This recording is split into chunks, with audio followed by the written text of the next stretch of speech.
அநாதி கதவுகளே உயர்ந்திருங்கள், மகிமையின் ராஜா உட்பிரவேசிப்பார். யார் இந்த மகிமையின் ராஜா? அவர் வல்லமையும் பராக்கிரமும் உள்ள கர்த்தர்.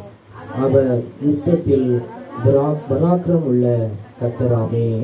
வாசல்களே உங்கள் தலைகளை உயர்த்துங்கள், அநாதி கதவுகளே உயர்ந்திருங்கள், மகிமையின் ராஜா உட்பிரவேசிப்பார். யார் இந்த மகிமையின் ராஜா? அவர் சேனைகளின் கர்த்தரானவர்.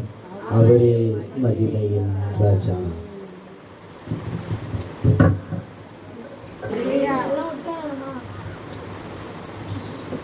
நம் ஆண்டவராகிய இயேசு கிறிஸ்துவின் நாமத்திலே உங்களை வாழ்த்தி வரவேற்கிறேன். தாவீது எழுதிய 24ஆம் சங்கீதத்தில் 2 விதமான காரியங்களை குறித்து நாம் பார்த்தோம். பூமியும் அதில் நிறைவும் உலகமும் அதிலுள்ள குடிகளும் கர்த்தருடையது. அவரே அதை கடல்களுக்கு மேலாக அஸ்திபாரப்படுத்தி அதை நதிகளுக்கு மேலாக ஸ்தாபித்தார். இந்த உலகத்துல இருக்கிற எல்லாமே நம்ம கர்த்தருடையது தான். முதல் ஆதியாகமம் 1ஆம் அதிகாரம், ஆதியிலே தேவன் வானத்தையும் பூமியும் சிருஷ்டித்தார். பூமியானது ஒழுங்கின்மையும் வெறுமையுமாய் இருந்தது.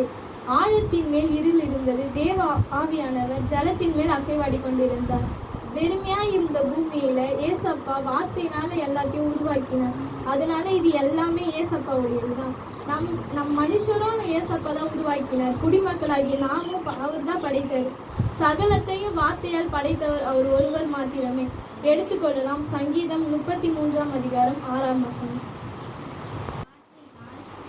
வானங்களும் அவருடைய வாயின் சுவாசத்தினால் அவைகளின் சர்வ சேனையும் உண்டாக்கப்பட்டது. எல்லாமே இங்க பாத்தீங்களா? கர்த்தருடைய வார்த்தையினால் வானங்களும் அவருடைய வாயின் சுவாசத்தினால் அவைகளின் சர்வ சேனையும் உண்டாக்கப்பட்டது. நம்ம தேவனால மட்டும்தான் வானத்தையும் வாயின் சுவாசத்தினால் அவர் சர்வ சேனையும் அவர் உண்டாக்கினார்.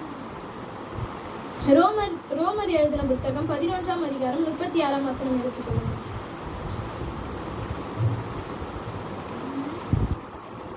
ரோமர் 11ஆம் அதிகாரம் 36ஆம் வசனம். சகலமும் அவராலும் அவர் மூலமாயும் அவருக்காகவும் இருக்கிறது. அவருக்கே என்றென்றைக்கும் மகிமை உண்டாவதாக. சகலமும் அவர் ஒருவர் மாத்திரமே. இந்த உலகத்துல ஏசப்பா தான் வந்து எல்லாருக்கும் சுவாசத்தை கொடுத்தாரு. உயிர் நாடியையும் அவர் தான் கொடுத்தாரு. அவர் மூலமா அவருக்கே இருக்கிறது. மகிமையும் அவருக்கு ஒருவருக்கு மட்டும்தான். நம்ம செய்யற ஆராதனையும் மகிமையும் ஏசப்பா ஒருவர் மாத்திரமே, அவருக்கு மட்டும்தான்.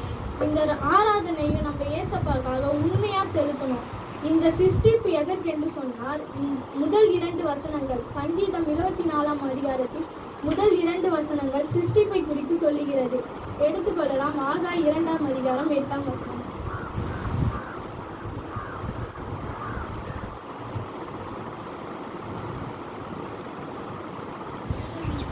மலையின் மேல் ஏறி போய் மரங்களை வெட்டி கொண்டு வந்து ஆலயத்தை கட்டுங்கள்.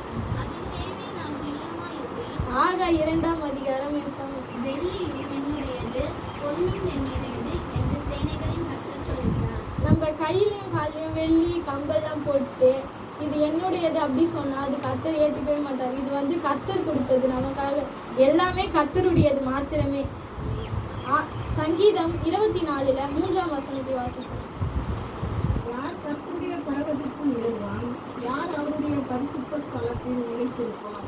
கைகளில் சுத்தம் உள்ளவனும் இருதயத்தில் மாசில்லாதவனுமாய் இருந்து தன் ஆத்துமாவை மாயைக்கு ஒப்பு போடாமலும் கபடாய் ஆணையிடாமலும் இருக்கிறவனே.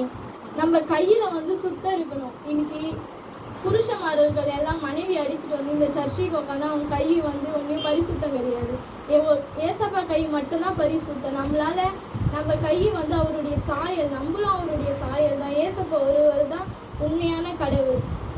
அவர் தான் வந்து மரம் செடி கொடிகள் எல்லாவற்றையும் படைத்தாரு.